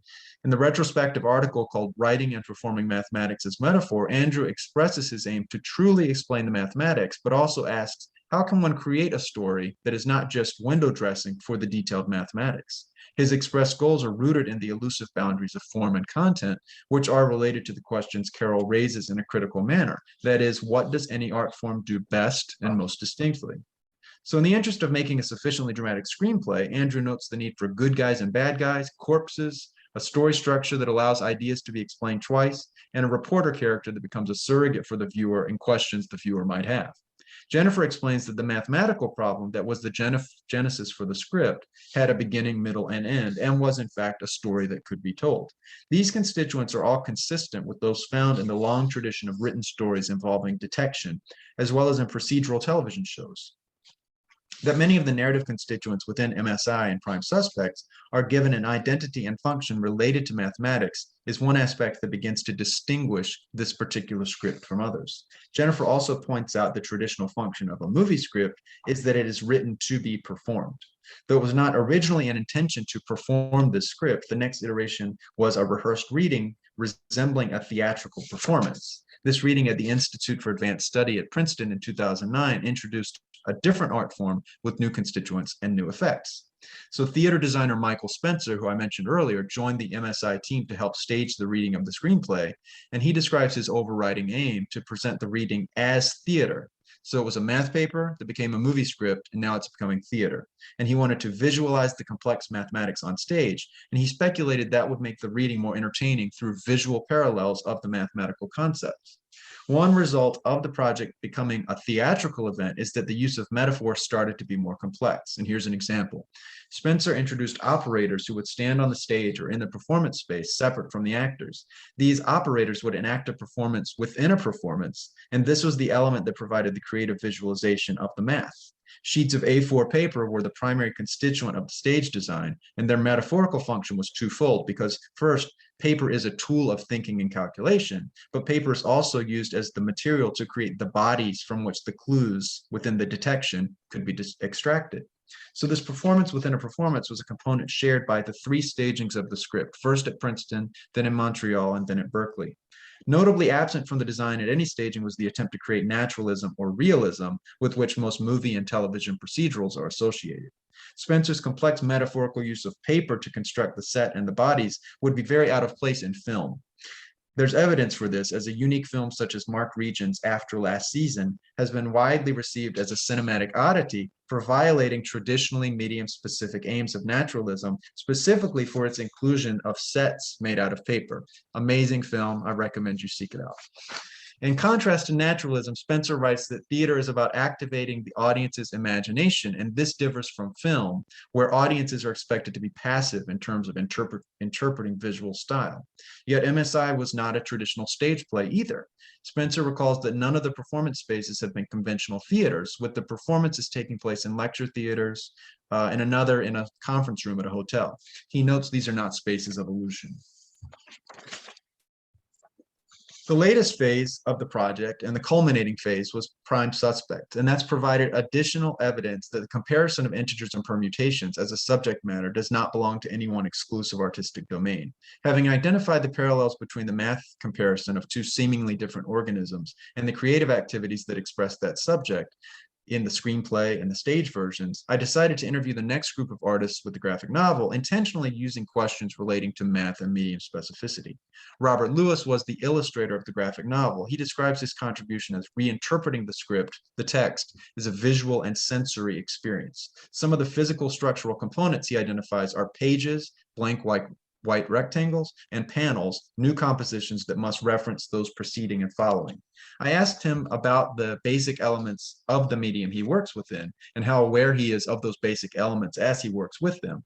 And he referred to the unique way that graphic novels handle time, noting that sequential drawings are like freeze frames of a movie, but they aren't restricted to movies' photographic or cinematic conventions. One element of the physical structure that relates to the conceptual element of time is the use of gutters, which are the white spaces between the panels and their effect on separation and pacing.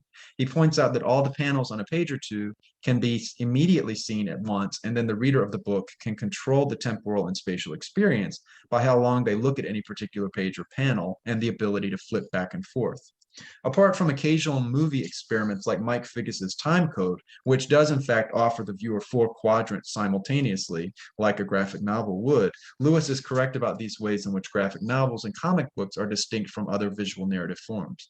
Indeed, in traditional movies and stage plays, story information is more restricted as it unfolds according to sequences bound by story time, plot time, and running time, all determined by the writer and director. In comparison to those sequential narratives, the math paper and screenplay it inspired are more similar to the graphic novel in the control possessed by the reader to determine pacing and the simultaneous availability of information. I'm going to skip a large section of the paper and move toward my conclusion, so we have some Q&A. So I'll conclude by moving on in the spirit of the anatomy of integers and permutations to the even smaller parts of Prime Suspect's realization as a graphic novel. John Troust is the graphic designer responsible for all the lettering of the book. He upholds his art form of typography as the art form that best communicates compared with other art forms, in part because he says typography is literally the stuff that words are made of. And yet written language is by definition representational. So each choice Troust makes is doubly representational of spoken language and as a unique voice for character within a narrative. Each choice he makes with each letter of the book involves a consideration of elements such as line, shape, space, and scale. Furthermore, the creative choices he makes are dependent on mathematics, especially as vectors are the building blocks of type design. So while the letters that form the dialogue and other written language of Prime Suspects, the graphic novel, might be literally and proportionally small parts, even within them, there is an active interplay of mathematics and the arts. Thank you for listening. Oh, thank you so much, Tommy. I was just thinking how much the kind of focus on materiality connected all of this work. And I was thinking, Tommy, with your work and with Eamon's, when Kate Hales talks about medium specificity, she talks about the way in which the medium flaunts its medium specific advantages. And as you were using the word elasticity, Eamon, and Tommy, you were looking at these different manifestations in different media of these mathematical equations and this narrative as it transformed. But I saw a real connection in the way in which each one had that kind of way of flaunting its own media specific advantages so that it changed the product, but yet there was this deep connection to the different iterations that preceded it. I don't know if either one of you want to talk about that, the role that focusing on materiality or medium specific analysis plays in your transmedial work. But feel free to jump in if you have any thoughts about that. I thought it was really interesting. I've never heard of a math paper being adapted into a play, a graphic novel, and a film.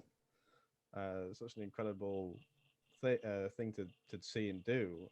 And obviously, I guess the interest, I think that's the thing with any type of kind of the synthesis between intellectual thought and kind of fictional narratives is obviously how is it not just window dressing for the concepts? That's such an interesting question, but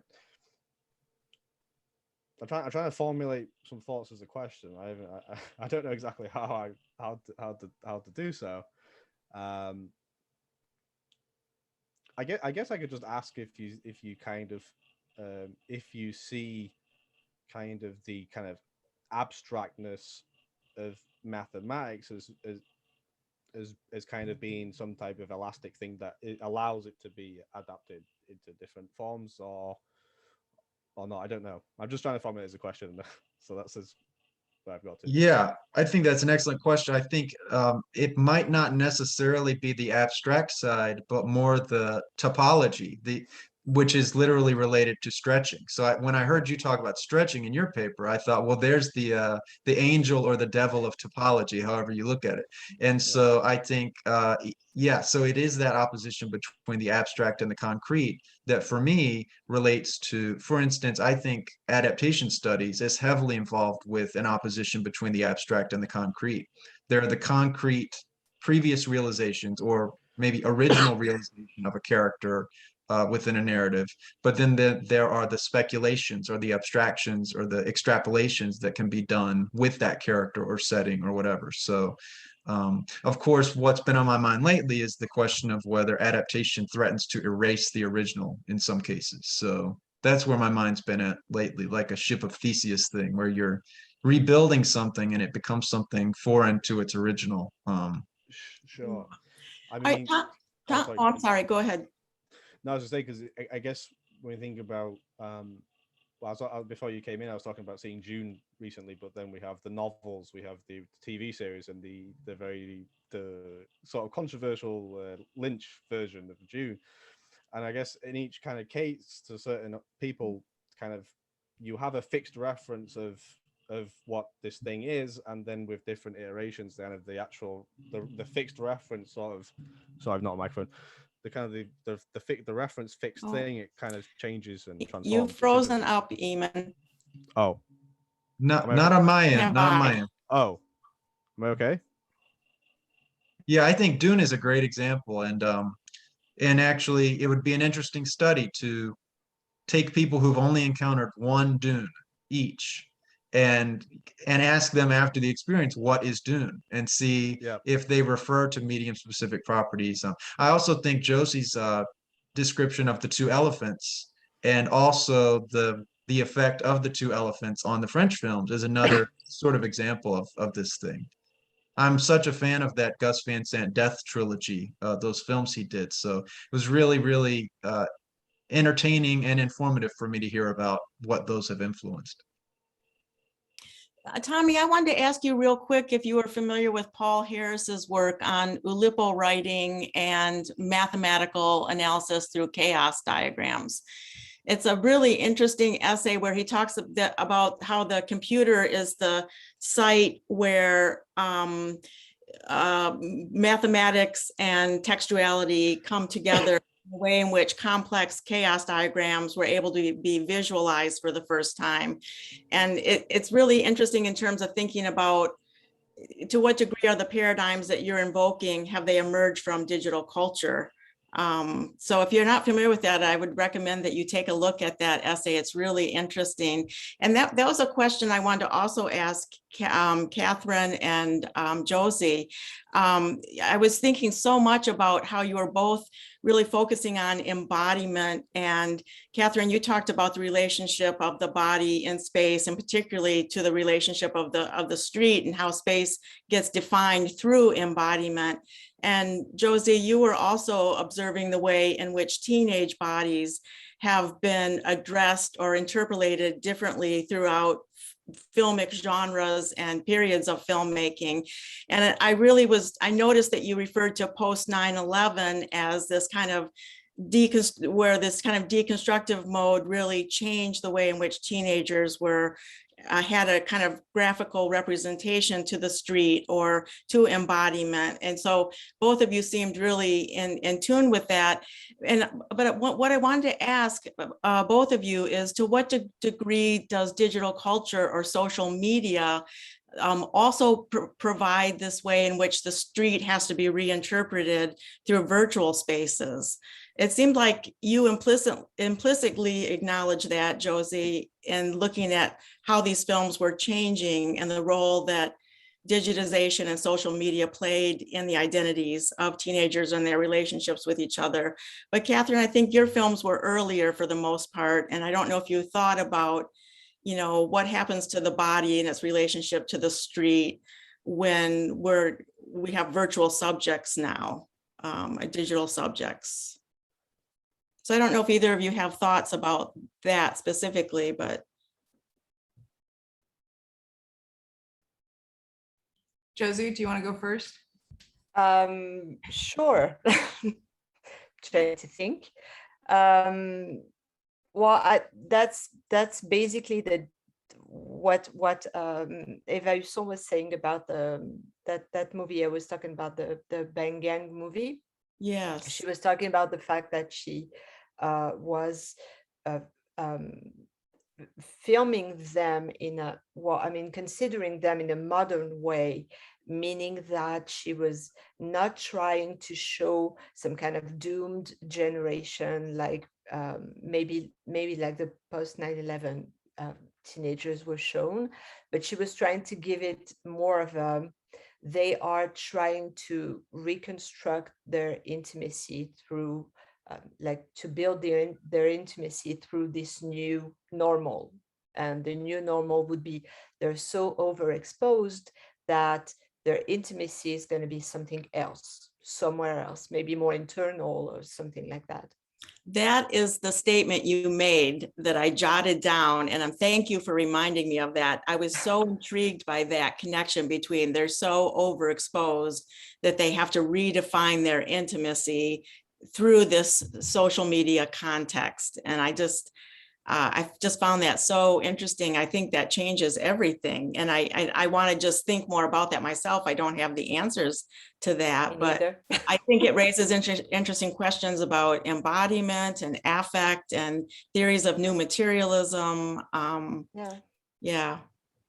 And it's also, it goes with a gender, like bending. It's a generation that has like an image, and then they are something else. Like it's something that I'm in my 40s, so it's something that I'm trying to understand, but it's not something that I grew up with. It's not like my adolescence was not like that. And like these kids, like my former students, they have like some new way of, like, it's my director the other day, I was talking to him, and he has kids that age, and he was telling me it's for them, for us it was the end of a social model, and for them it's the end of a species. Like they're building something new, something else, and this is something like I don't understand yet. Trying to. Right. Thank you. Thank you. Yeah, Dawn, I guess I would just say, yeah, I'm sort of relentlessly ignorant about new media, but the kind of puzzle for me is how powerfully film studies has been able to ignore the actor and the actor's body. And, you know, there is a virtual, I mean, the movie, the commercial classical movie, right, is virtual, right? I mean, the performances are put together, right?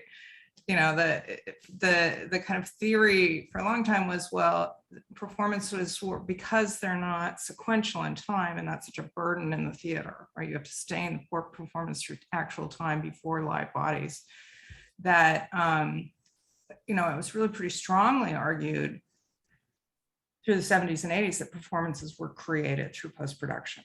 Right. You know, the actors really didn't own the performances. And, but I think, you know, that's a kind of its own convenient fiction, right? That it does matter. And I'm looking at a moment in the 60s where the body, the display of the body, the physical body is new, right? There are these lifting of regulations around nudity, for example, or violence, for example. But and then the actors' bodies mean something different than they've meant in classical Hollywood. But I do think I mean, for me, it would be interesting for all of you to think about, where is the actor in all of this, right? Where do like these migrations across different platforms, that elasticity, to what degree is there a physical actor, right? Like voice acting, you know, today, actors consider voice acting just to be another form of acting. They don't see it as half acting or something. Right. And so it's that, how does the human body Yeah, not losing the body. Yeah, what happens to the body in all of this, right? You know, because that virtual world is also filled with people documenting themselves all the time in this kind of very basic representational form. So, yeah. Thank you so much. I was just so fascinated by all the connections between your papers. It was amazing. Did any of you have questions as well you'd like to ask each other or one of the panelists?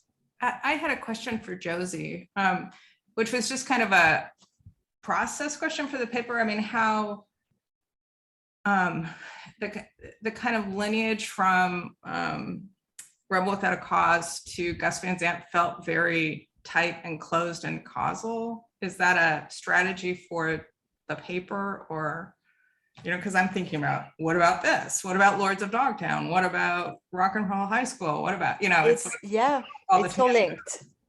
Yeah.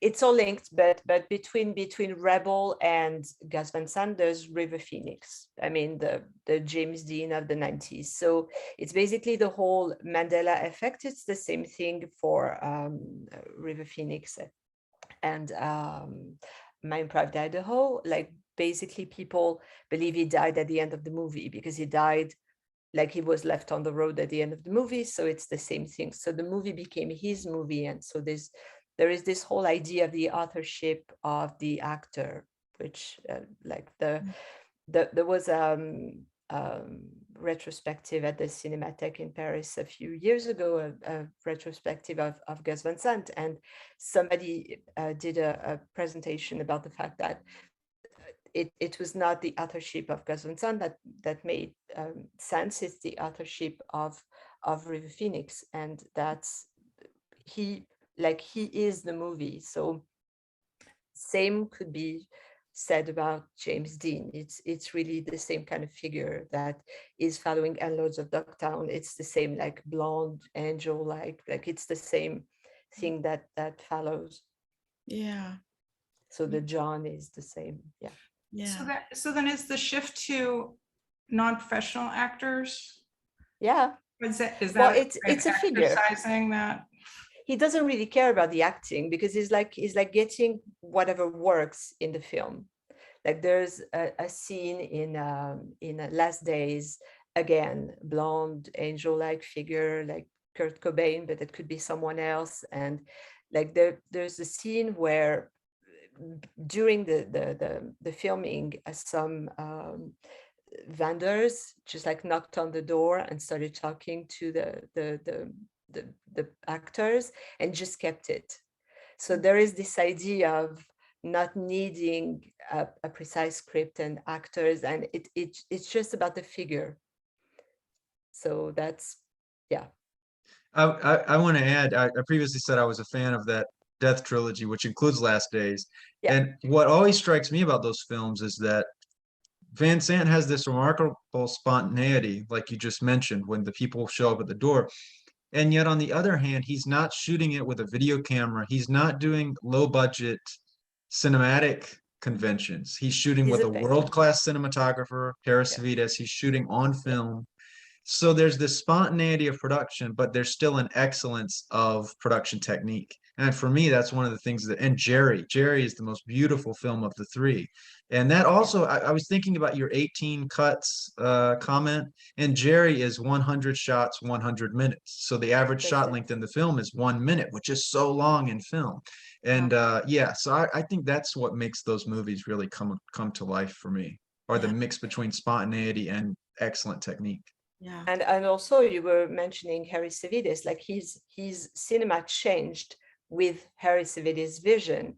Like it changed, the color changed, the image, the framing, like everything changed. Went from Eric Edwards to Harris Savides, and that's it. And you can tell the difference. And Yeah, that's so when, it's great. It connects to your Coppola too, because she Yeah. hired him to shoot the Bling Ring. So that's it all it. comes full circle. Exactly. Wow, Yeah. that's great. In our last minute, Eamon, could you explain what happens when the elastic snaps, the elasticity gives? What I'm curious narratively, what does that, or transmedially, what does that mean? Oh, transmedially, I don't know. Oh, well, how that's are you, interesting. how are you using it? I haven't got there. Yeah, that's the real answer. That's the unfortunate. Oh, answer. okay. I have to let it down. Because Okay. I think this is the thing, because it's like, when I say flexible but bounded, I think I haven't really got a good idea of how bounded, an intensity of Okay. bounding, an intensity of elasticity yet. Because I Right. think that would be crucial, right? Because it's like, well, if this quality, this kind of thing can be taken into, because I did have some examples in of kind of how far it can go, and it's like a fan edit of some stuff to do with the Mass Effect with the Friends opening theme, from the TV show, the sitcom, Right. and it's obviously some ridiculous fan edit, but it's like, well, how far can a song go, right? And how many contexts can it be used in? Right. And I was thinking, oh well, there's random episodes of Family Guy where they use it when they do the mock of the Shawshank Redemption, and that's where he does he like the animated character escapes the prison when it's like the clap clap clap of the Friends theme tune, and he hits some sewer pipe and whatever. Yeah. And it's like, I don't, I mean, it's like, where does a thing snap? Yeah, Because by snapping we mean identity's lost, Yes. identity principle's gone, and it's like, well, how far can it go? And I'm Yeah. like, over the kind of time I've been writing in this paper or doing other things, thinking about other things, it's like I've kind of flip-flopped quite heavily, because Yeah. it's really interesting because I put it in, and I was committed to keeping it in there because I think there is a point. I just don't know exactly what. Yeah. I think it'd have to be empirically investigated and specified. It's very interesting question though. Yeah. Yeah, because it's thank like, you. where does something not be what it is, right? Because even when people think about death, you even get like French philosopher now Tristan Garcia, who's saying, when someone dies, they're not actually dead, because of the memories and how they're carried on and so on.